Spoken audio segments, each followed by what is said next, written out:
بصوا يا جماعة، هشرح لكم تريدنج فيو ان شاء الله كل حاجة فيه. آه دلوقتي هوريكم ازاي بتكبروا الشرط، وازاي بتشوفوه بشكل كويس، وايه الزراير اللي بنستعملها في اللاب بتاعنا، وكل حاجة من الألف للياء. طبعا للأسف كنت مسجل فيديو، بس طبعا المايك مش شغال فبعيد التسجيل تاني للأسف. بس هحاول أقول كل حاجة تاني. بسم الله. ثانية بس، ايه، نصغر شوية كده. طبعا الشرط بيبتدي بيكون بالمنظر ده، وبسحب كده.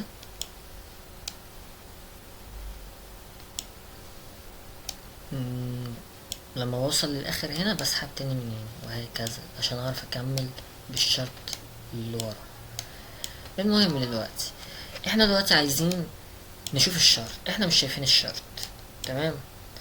العلامة دي اللي جنب الاعدادات بتكبر. بص هتلاقي الشرط عامل ازاي دلوقتي، بس كل ده هيختفي. كل الزرار دي كلها هتختفي. بص، دوست على مربع حصل كده، ولو دوست على F11 هيكبر اكتر. بقى بص المنظر ده. المهم، هدوس F11 تاني. معاك الكنترول بتاعتك والعجلة، عجلة الماوس. هتطول على الكنترول وما تسيبوش، وبعجلة الماوس واقعد كبر واحدة واحدة لحد ما تلاقي الشموع ظهرت معاك بشكل كويس. لحد دلوقتي انت مش شايف. هنا واحدة كمان بدأت تبقى شايف. طب انت المنظر ده برضو مش نافع بالماوس. معلش دي حاجة تانية. بالماوس، اول ما تلاقي الماوس عامل المنظر ده، السهم في طالع لفوق وسهم نازل لتحت، هتقوم ماط لفوق كده، من تحت لفوق. بص كل ما نمط كل ما الشرط هيبان اكتر. طبعا مش هيكون للدرجة، انت بتظبطها وبتتعود. ادي انا ظبطتها تمام، بقوم عامل كده ودايس كنترول تاني مثلا ومصغر الشرط شوية. انت بقى بتتعامل، بتصغر شوية بكنترول وتعمل بالعجلة شوية. اول ما تلاقي انت عايز تعرض الشمعة، كنترول وعجلة. عايز تمطها يعني مثلا هي كده دلوقتي، فانت محتاج تشوفها وتضطر تعمل كده، تسحب. طب هي كده مهما عملت كنترول هتبقى بالمنظر ده، فانت مش عايز كده، انت عايزها كده. دي اول نقطة بالنسبة للزوم والكلام ده. تاني نقطة، هنتكلم من حيث الادوات بتاعتنا. بس قبل عايز اتكلم عن البتاعة دي. بندوس على البتاعة دي اللي في اليمين خالص، دي بتظهر لنا الازواج والحاجات اللي معظم الناس بتشتغل عليها. طب انت عايز تضيف حاجة تانية، شايف علامة البحث دي، هتدوس عليها. وليكن هتدور على ال US 100 مثلا. شايف دي، في العلامة دي، العلامة دي بتدوس عليها تمام، هتلاقيها ظهرت هنا.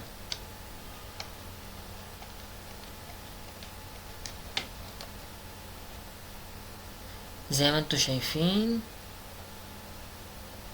هتلاقي العلامة دي بتظهر عند كل مكان هنا. العلامة دي بتحفظ. انا المفروض من شوية لما كنت بسجل الفيديو كنت ثبت اليورو، فهي مش عارف ليه ما ظهرتش. ممكن نت، بس المهم زي ما بقولك كده، دي بتخلي لو انت في حاجة معينة بتثبتها بان انت تدوس على العلم اللي هنا، اللي هي عاملة زي شبه عناصر محفوظة اللي على الانستا والتيك توك والكلام ده. خلصنا من دي. الشرط صغيرة شوية، هندوس عليها تمام. كبرنا الشرط، هنعمل كنترول، عايزين نعرض الشرط شوية بالعجلة لقدام، عرضناه، نمطه، نسحب، نمطه شوية، نعرضه شوية، عرضناه، نسحب سيكة، بس كده. كده زي الفل. بالنسبة للأدوات، خلينا نعرف بس ان انت دلوقتي كل دي عندك أدوات، بس انت زي ما انت ملاحظ كل ما انزل عند مكان بيظهر آه، مثلث كده، يظهر قصدي سهم. دلوقتي انت شايف السهم ده، هتدوس عليه، هتنزل هتلاقي السهم ظهر، هتدوس عليه هيطلع لك حاجات، هتدوس على ده هيطلع لك حاجات، هتدوس على ده هيطلع لك حاجات. في ناس للأسف مش عارف ليه، ولا جايبه ده، اقول لهم يا ابني انزل لده، الاقيه بيدوس على ده وبعدين يدوس ده، ينزل اقول له انزل على تحت، او الاقيه بيدوس على ده وبعدين بيدوس ده، مش ناقصه الشلل ده. تمام، من الاخر الموضوع سهل وبسيط. انت بقى عشان تحط اي حاجه هتلاقي اي اداه من دي عندها علامه مفضله، اول ما تدوس على المفضله هتلاقيها اتضافت تحت خالص، يعني خط المعلومات ده هتلاقيه اتضاف، هتدوس على علامات المفضله هتلاقيه اتشال. تمام تمام. هنشرح الادوات دي كلها. في هنا احد الادوات اسمها جين بوكس، دي بالنسبه للتحليل الزمني، ودي الفوليوم، على حسب كل واحد بيحلل ازاي. دي تحليل زمني برضو، دي تحليل موجي واليوت واي وبي وسي وموجة اولى وتانية وتالتة وخامسة وهكذا. ودي نماذج سعرية زي الهيد اند شولدرز، ده في التحليل الفني الكلاسيكي، نموذج الرأس والكتفين. وبنحدد الكتفين والراس بالأداة دي هشرحها دلوقتي، ومش شرط هي بالعين كده كده، بس يعني ايه عموما. ده جين بوكس في الاي سي تي، بيستخدم في البريميوم والديسكاونت عشان تشتري من عند الديسكاونت اللي هو اقل سعر منطقة التخفيض، وتبيع من عند البريميوم اللي هي منطقة السعر العالي.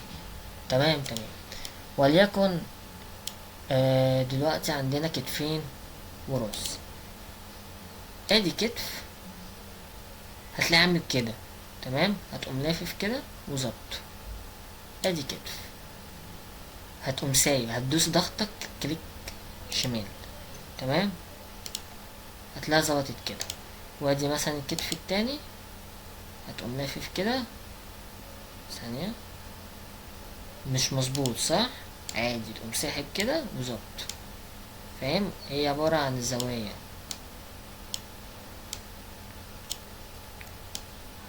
تحس انت بتتعامل مع جيلي والله ما بهزر، بس عشان المعلومة توصل. وده مثلا الراس، يبقى كتف وكتف وراس، هيد اند شولدرز. تعمل كده تعمل كده تعمل كده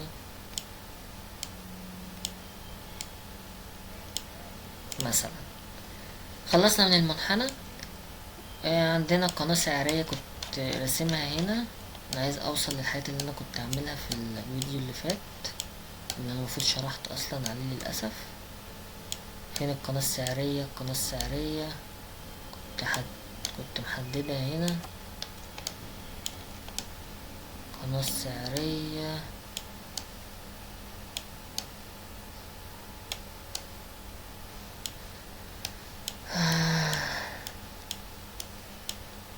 ماشي.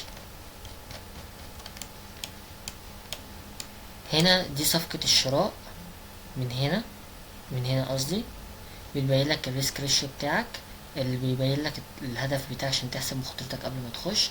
وليكن انت دلوقتي هدفك القمة دي، فهتلاقي هدفك 65 دولار، ستوبك تحت الفير فاليو ياب مثلا. تمام.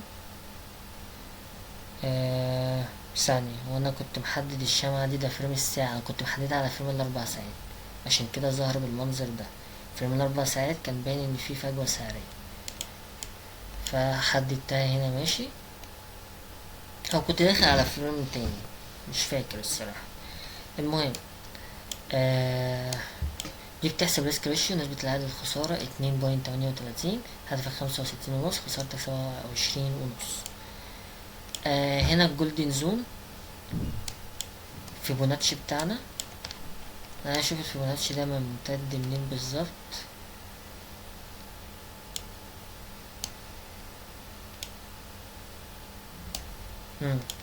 من القمة، من القاع ده، ايوه من القاع ده للقمة دي سحبنا فيبوناتشي، السعر نزل عند الجولدن زون. الجولدن زون هي منطقة الخمسة والاتنين وستين او 6.8، حددناها كجولدن زون، تشتري من هنا. اشترينا من هنا، ستوبك تحت الفير فاليو جاب اللي كان ظاهر على فريم تاني مثلا، هوب السعر وصل كسر القمة دي بكل بساطة. وادي اهي البتاعة بتاعت الشراء اهي، صفقة الشراء اهي. دلوقتي انت عشان تلغي، تمام، يا اما هي اصلا انا دلوقتي دوست صراحة، لو دوست تاني ممكن يتكرر، انا بقول ممكن ساعات وساعات. لو اتكررت، لو انت هتلاقيت ان اللي عندك بيتعمل بالطريقة دي، هتقوم دايس عليها اللي اتكررت وتمسح وتدوس كليك يمين. اول ما تدوس كليك يمين طبعا مش هتظهر دي، لانك اصلا هتكون البتاع باللون الازرق زي كده. فشايف اللون الازرق ده، لو دوست كليك يمين هتلاقيه بقى اسود عادي خالص. فمش هيعمل الحركة دي. هنا بيعمل عشان انا مش محدد حاجة. تمام. وليكن المستطيل ده، تمام، اول ما يعمل علامة الايد دي بدوس بيظهر لي الحياة دي. لكن لو انا جيت هنا ودوست مش هيحصل حاجة، جيت هنا ودوست مش هيحصل حاجة. جيت هنا عمل السهم اللي طالع نازل ده، تمام، او الايد، تمام. انا كده شرحت الاداة دي. هي دي الوصف صفقة بيع دي خالص، هي بالظبط. لو علق معاك قلنا ندوس كليك يمين. عندك ايه؟ عندك التلات نقط دي، لو دوست عليها عندها هتعمل نسخة مكررة. لو انت مستعجل يعني بص كده، تك، تاني نسخة مكررة، لا مؤاخذة اتلخبطت، تلات نقط دي نسخة مكررة، وهكذا. هتلاقي قاعدة تتعامل معاك بسرعة لو انت عايز تعمل اكتر من حاجة بسرعة متعدة.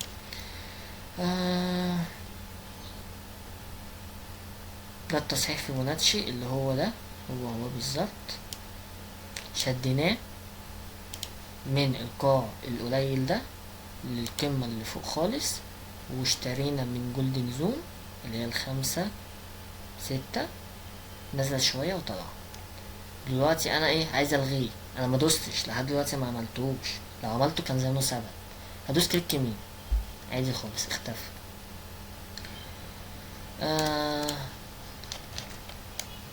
عايز يا ربي احدد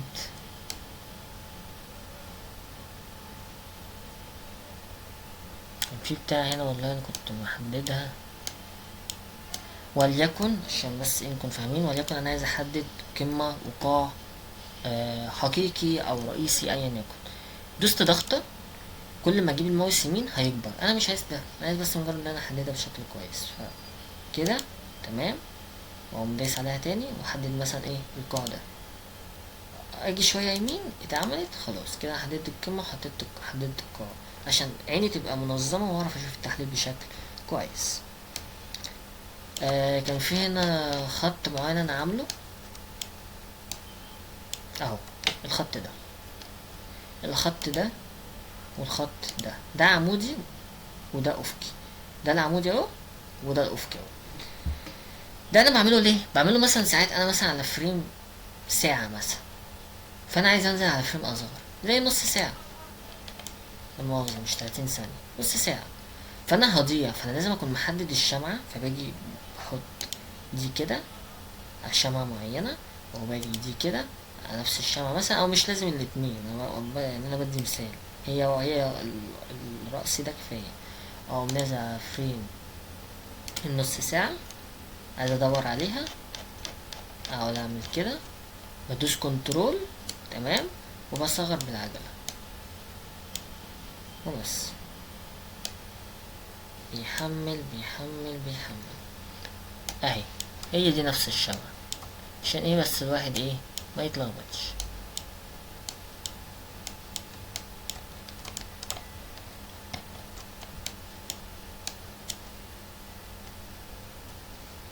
بس هي نفس الشمعة.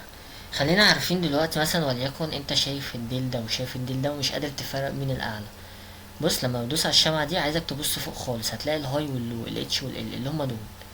شايف دول؟ ركز عليهم. هنا هتلاقي الهاي 3757.390 واللو 3640. طيب بص هنا على الشمعة الخضرا دي مثلا، هتلاقي الهاي 3655.320 واللو 3648.945. فالهاي 3655.320 وهنا الهاي 3657.390. ده ليه؟ ده لو انت عايز تعرف مين اللي ديله اعلى وعينك مش قادرة تحدد، فانت بتضطر تبص هنا. خلصنا من دي، تمام. عندنا دي اللي جنبه بدون اسم، تمام. دي في تريننج فيو مدفوع للاسف. تقدر انك تقسم الشاشة دي اكتر من تشارت، بس بتبقى مزغللة، بتكون بالمنظر ده. هتلاقي اكتر من تشارت بقى، شارتين جنب بعض زي كده، عايز اكتر براحتك، مدفوع. دي الريبلاي اعادة تشغيل لو انت شغال بالاس ام سي مثلا وحابب انك تستخرج حاجات اكن السوق لسه ما اتحركش وبتختبر نفسك او بتعمل ريتست. مثلا بتحدد المكان ده، يوم السوق فجأة كل ده مختفي، واللي موجود هنا بس، ده كله ما بيكونش موجود. بتشغل اكنك بتشغل فيديو، تبتدي الشموع دي تتكون تاني قدامك، فانت بتختبر نفسك بقى، تختبر استراتيجيتك، تختبر طريقة تفكيرك، تختبر اي حاجة. شوف انت بقى عايز تعمل ايه. هي مفيدة الصراحة، ومفيدة في التعليم برضو في حاجات زي الاس ام سي، وانك تعرف تستخرج صح في الانديوسمنت اوردر بلوك وحاجات تانية كتير. خلصنا من الجزئية دي. شرحنا دول شرحنا دول شرحنا دول. دي عادي اللي هي تكست، تحطها في اي حتة وتكتب براحتك. همسحها. ده مستطيل بنحدد بيه الفير فاليو جاب والاوردر بلوك، كل حاجة. انا كنت عامل شوية هنا حلوين، انا فاكر اهي كنت شارحهم، بس طبعا كانش المايك ما كانش شغال للاسف، فانا بعيد.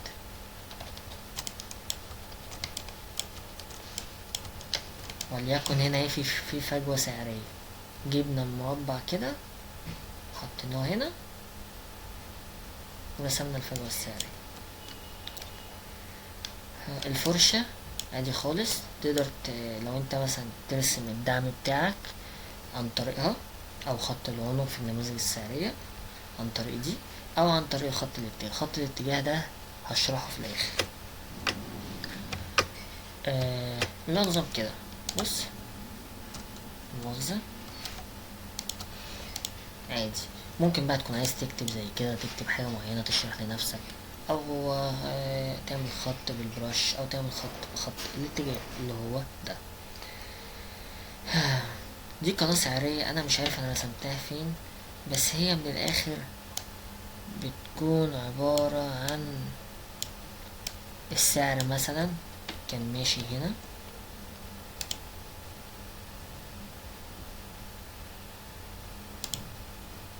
تمام.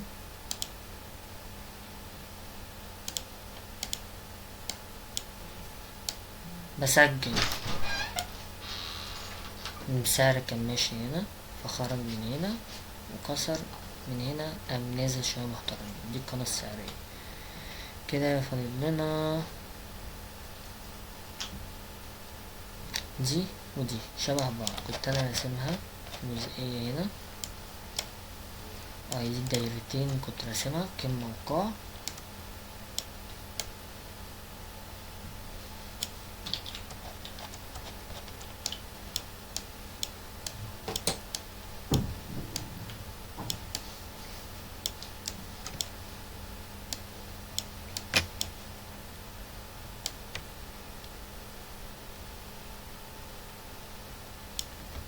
على العموم دي هي دي، وليكن ادي قاع قمة، قاع قمة، قاع قمة. دوست كليك يمين عشان ده يختفي ويوقف. ده نفس الكلام، قاع قمة، قاع قمة، قاع قمة. ممكن بس يكون السهم ده الموازينة. دلوقتي انت عايز توقف، بتدوس كليك يمين. نيجي لخط الاتجاه. خط الاتجاه بتاعنا انا كنت مقارن. ايوه هي دي اللي انا عايزها، اهي القناة السعرية اهي، ولا دي انا اللي رسمتها دلوقتي؟ تقريبا انا اللي رسمت دي دلوقتي.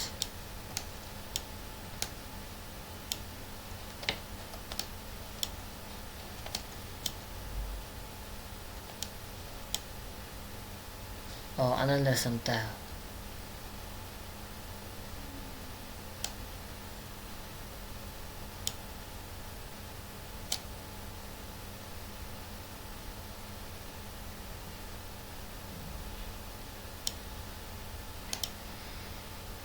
انا اللي رسمتها تمام دلوقتي، ماشي. دلوقتي بالنسبة لخط الاتجاه هبتدي اشرح حاجة مهمة. ادي خط الاتجاه، وليكن دلوقتي انا عايز ارسم خط ثابت، تمام، فوق قمة زي كده. انا كده اعملها اهي. بص، شيل ده كده. دلوقتي انا هختار خط الاتجاه واختار القمة دي بما انها اتكسرت. هعمل كده وبايدي مش هتتظبط، هيكون في ميلان. بص، في ميلان. طيب، انا مش عايز الميلان ده. انا هوريك الفرق. بص، انت هتشوف السرعة، استحالة انا كايدي تظبطها بالزاوية دي. ادي انا دوست اول خطوة. بص، استنى. بص بص، مجرد ده بقى بيحصل ايه لما انت بتدوس شيفت. بص كده، ماشية 90 درجة حرفيا. انا كده مطول على الشيفت، فبالتالي بص، مجرد بس انا باصص كده كل سرعتي نزل في ثانية. ليه؟ بيثبت على زاوية معينة، ما بيتحركش. فدي نقطة مهمة عشان تعرف تظبط البتاعة دي. فهدوس كليك يمين عشان يتلغي، وهشيل ده، وبكل بساطة اختار القمة دي وادوس شيفت. وانا دوست اخترت التانية للأسف. اختار القمة دي كده وادوس شيفت وكده.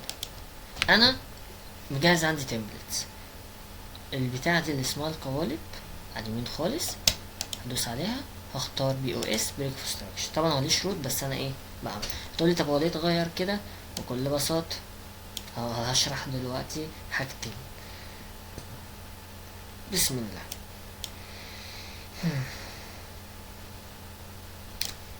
اول حاجة انا ممكن اعمل كده، تمام، وممكن اعمل كده. دي هختارها واختار التمبلت بتاعي. انا هختار الاتنين تمبلت عادي الطبيعي بتاعي اللي انا اعمله. قشطة قشطة. دي بص، النمط بتاعها متقطع، انا هخليها خط بقت بالمنظر ده، في فرق. طيب، انا كمان مش عايز كلمة البي او اس هنا، عايزها تبقى مكتوبة فوق. هدوس على اعدادات النص، هختارها الاعلى، هتلاقيها بقت فوق بكل بساطة. لكن دي هتلاقيها متقطع ومحطوطة في النص. طب نيجي للسؤال المهم، انا ازاي اعمل التمبلت؟ نيجي هنا كده، لا مؤاخذة يا جماعة، مباخدش بالي عشان بتعمل بسرعة.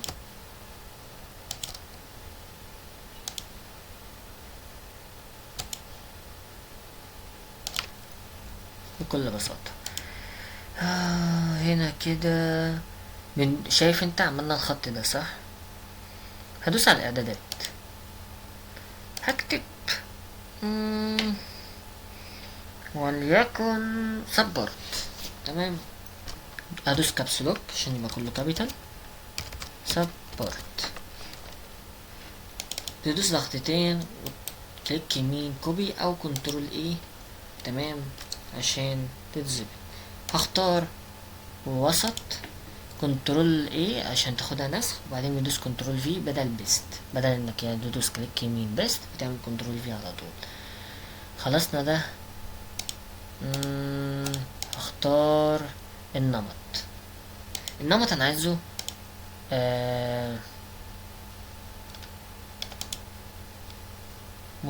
ايوه، لا مش ده. بص يا حبيبي،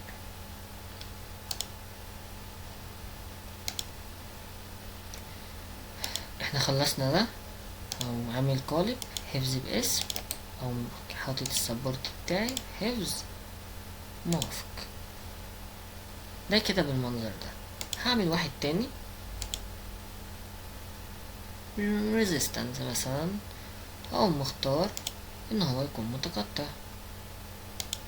بمجرد ما انا بدوس عليه بيعمل الايد دي، بدوس عليه بتظهر الحاجات دي كلها.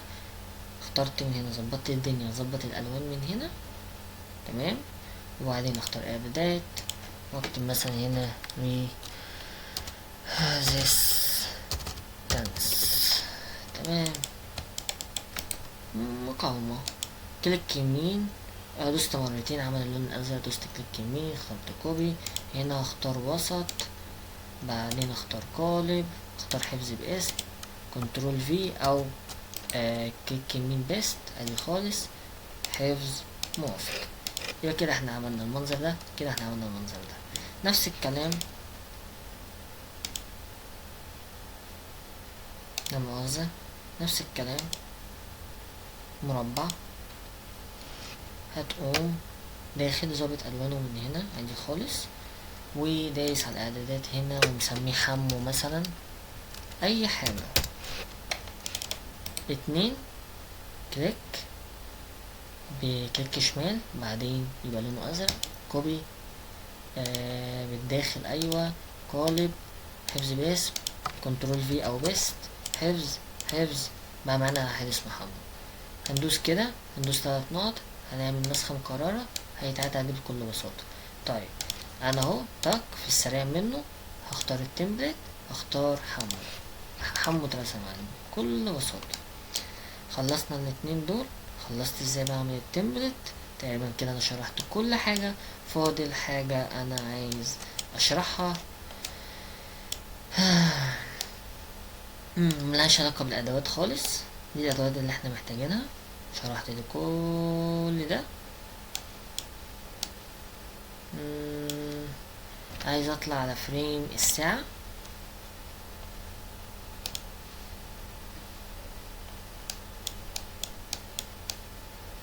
زي ما انت شايف المنظر عامل ازاي. بعمل دلوقتي كنترول وبنزل بالعجلة عشان اشوف الشرط كله. بسم الله الرحمن الرحيم. دي نماذج سعرية اسمها نماذج المثلث وكده، هتعرفها في دروس النماذج السعرية. حاليا انا بكبر. بص بقى هنا دي جايلينها بعدين، احنا حددناها، بس خلينا نمشي في دي الاول. اول حاجة هتلاقي هنا ان في مقاومة وان هنا في دعم، بس هتلاقي ان القاعين هنا بتصعد، وفي نفس الوقت مش قادرين نعمل قمة جديدة، وفي نفس الوقت بنعمل قمم اقل، يعني قمم اقل وقيعان اعلى. فده النموذج اللي تلاقي فيه قاعين بتتكون اعلى من بعض والقمم بتتكون اقل من بعض، مش قادرة ان هي تعمل قمة جديدة، بتقوم شادد الخط ده، يعتبر مقاومة، الخط ده دعم، يتكسر تبيع على طول. شايف ده خط انا حددته ليه؟ بص نفس الخط بالظبط، انا والله جيت هنا بالظبط حددت المسافة دي كلها وخدتها هنا وخدتها تارجت. عود نفسك على كده. السعر نزل جاب التارجت وزيادة بحاجة بسيطة، بس المهم ان انت ضامن بنسبة كبيرة ان هو هيجيب التارجت. تمام. بعدين دي احنا كنا ايوه نفس الكلام. بص كيعان صاعدة، تحس ان هي صاعدة شوية كده، والقمم يعني بص من هنا هتلاقي ان القمم هابطة، فده برضو نموذج سعري هو كسر هوب صعد. بص قد ايه جبت $92.5 يعتبر حاجة يعني تحفة.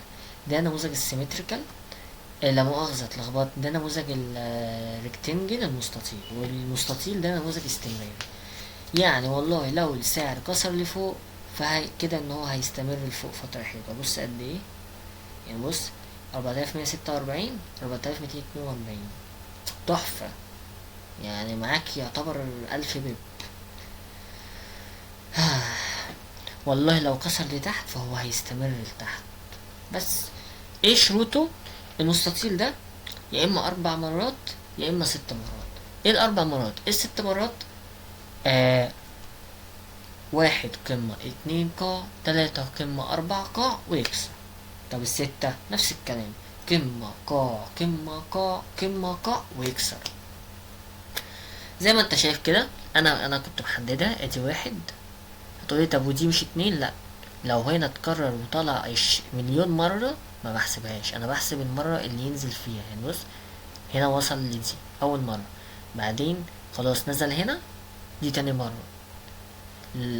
مش مهم بقى عندي ايه، ان هو ينزل هنا تاني وتالت ورابع، فاحسب التانية والتالتة والرابعة ارقام. لا، مليها دعوة. ادي واحد، خلاص ادي قمة، انا منتظر قاع، والله القاع وصل اهو اتنين. انا حاليا عملت القاع، منتظر القمة، ادي القمة اتعملت تلاتة، والله انا منتظر دلوقتي القاع، ادي القاع اتعمل اربعة. خلاص انا هنا منتظر يا اما ان السعر يكسر وياخد صفقة شراء يستمر استمرار محترم، يا اما ان هو انا دلوقتي قاع، يا اما ان هو يعمل لي قمة من هنا اسميها رقم خمسة، ويعمل لي قاع هنا اسميه ستة، وبعدين يقوم كاسر.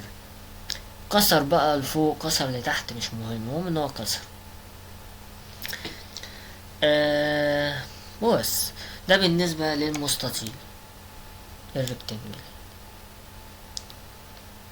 هنا ده اهو البراش حددنا بيها نموذج الهيدن شولدرز.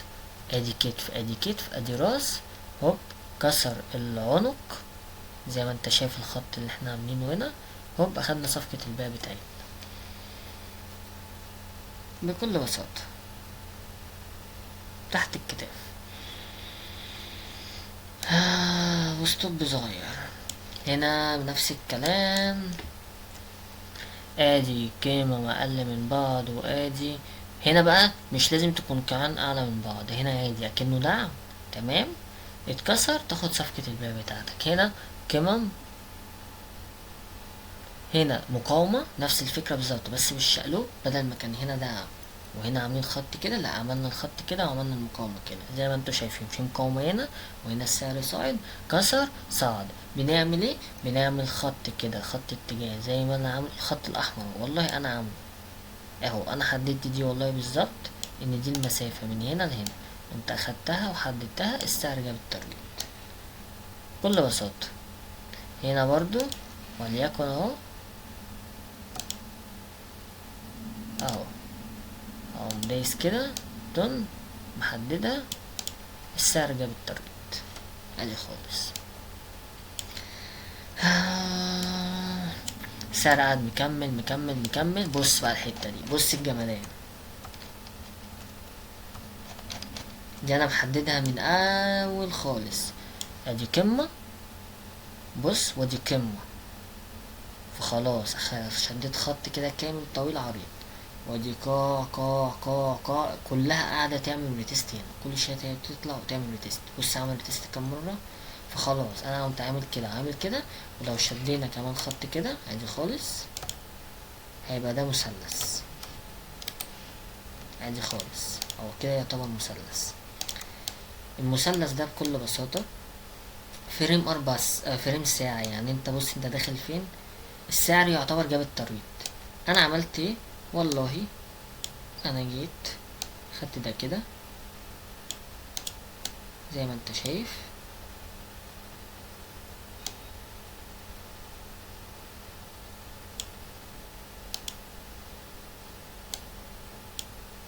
حددت من هنا لهنا واخدتها كده وطلعت بيها، يا دوبك السعر طلع من 189 ل265 وقام نازل عامل ريتست وقام مكمل، السعر يعتبر جاب التارجت.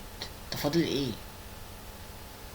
فاضل يعتبر بتاع وصلنا 525 625، فاضل بتاع 1250 بيب، يعني 125 دولار عشان نجيب التارجت، وممكن نجيب اكتر.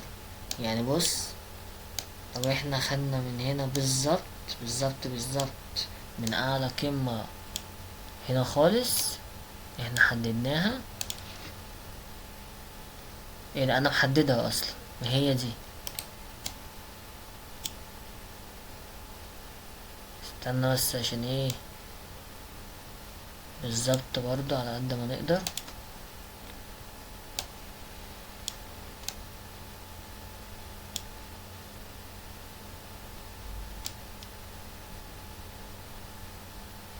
اهي كده بالظبط، من القمة للقاع، اقل قاع.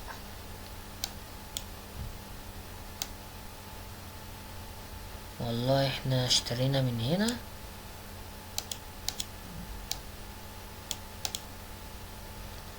برضه مش فرق بعيد يعني. 525، 625، 1500، يعني قول بتاع 1250 بيب او 1500 بيب، والسعر يوصل له وهو يعتبر وصل له. انت بص السعر طالع منين؟ السعر من 4178. يعني انا استنى بس، انا هفهمك دلوقتي. صفقة شراء، زون معايا كده اهو يا حبيبي معلش.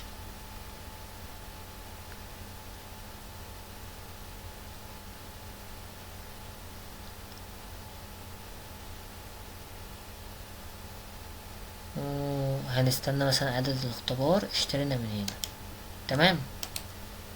انا واحد بيدخل مع عدد الاختبار، دخلت من هنا. انا عايز اوريك بس اللي هو جابه حاليا.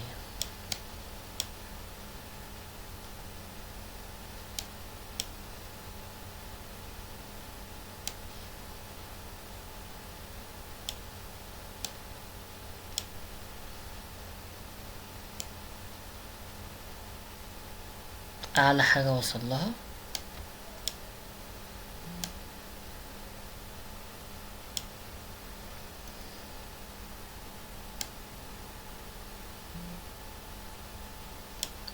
362.5 دولار.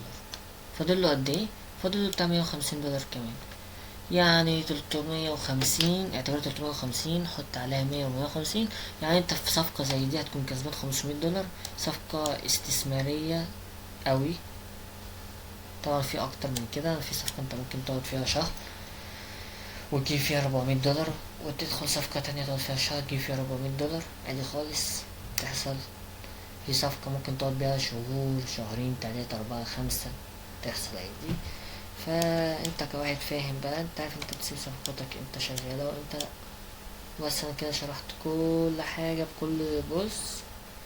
اقصى مالية هنا لما بندوس على الاسم بتاعنا هنا ده، لو انت عايز تخليها دارك، بس انا ما بحبش كده، ما بعرفش اشوف الشرط، هتلاقي قلبت كده.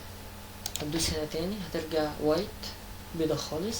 وهنا اللغة لو انت عايز بقى تتعامل بالانجليزي او باي لغة تانية، طبعا اغلبنا يا اما عربي يا اما انجليزي، ادي الانجليزي. بس انا بتعامل حاليا بالعربي وبس كده.